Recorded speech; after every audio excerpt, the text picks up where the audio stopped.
Someone asked me or made a statement, if what you were taught shapes your thoughts, then what was I taught about intimacy? Good question, especially for us in the African American community.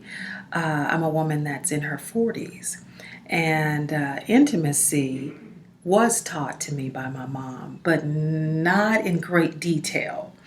If you're like me growing up, you're a 70s baby and you have a mom, if he or she, your mom or dad is still alive in their 70s or 80s, that's a generation that shunned talking about certain aspects of intimacy. It just wasn't something you talked about. You talked about the basics.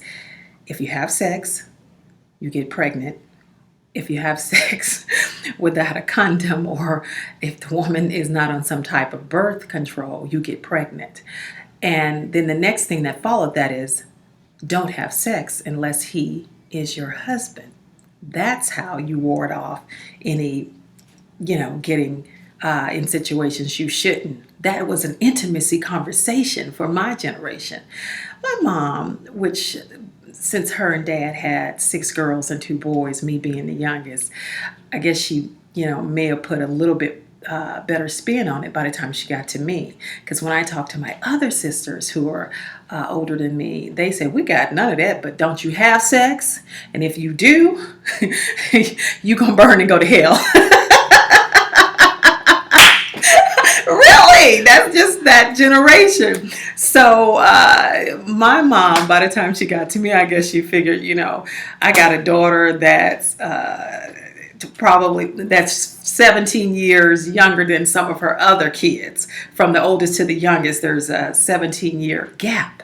So my mother, by the time she got to me, she did say, that intimacy was for a man and a woman that loved one another and that were married. Because again, there's that standard that they held high to, especially if you grew up in a religious home, like I did.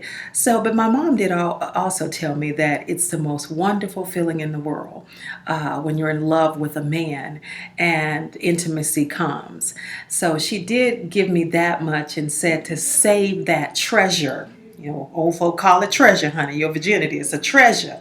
Says keep your treasure in your treasure box until your prince comes along. And then, that's when intimacy counts. No details. Not what if you should tell a man what you like, or as a woman you should tell a woman what you like if you're a guy. None of those details. They just didn't talk about it back then.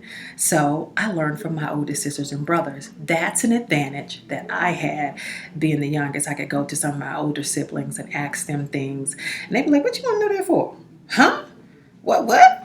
But they told me because they knew that mom and dad, no, you weren't going to get that type of stuff. So I had an advantage by going to them. If I wanted to know some specifics about intimacy, then I could go to certain sisters and ask. Because some of my other ones, yeah, what? No, you don't do that. No, till you 80.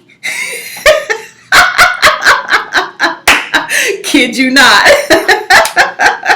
So anyways, it's quite interesting it will be quite interesting to know what shaped your thoughts as it relates to intimacy, and what were you taught? We'll be talking about this and so much more at our next live chat as we continue the conversation, April 13th at the TDK Lounge, and that's in Dallas. After this video, we'll have more information on where you can get to that event exactly, but it's going to be an extraordinary time, an intimate time of conversation. So we'd love to hear your thoughts on it. There'll be more videos to come from myself and Frankie Wilson, the other host of LifeChat, happening again Monday, April 13th.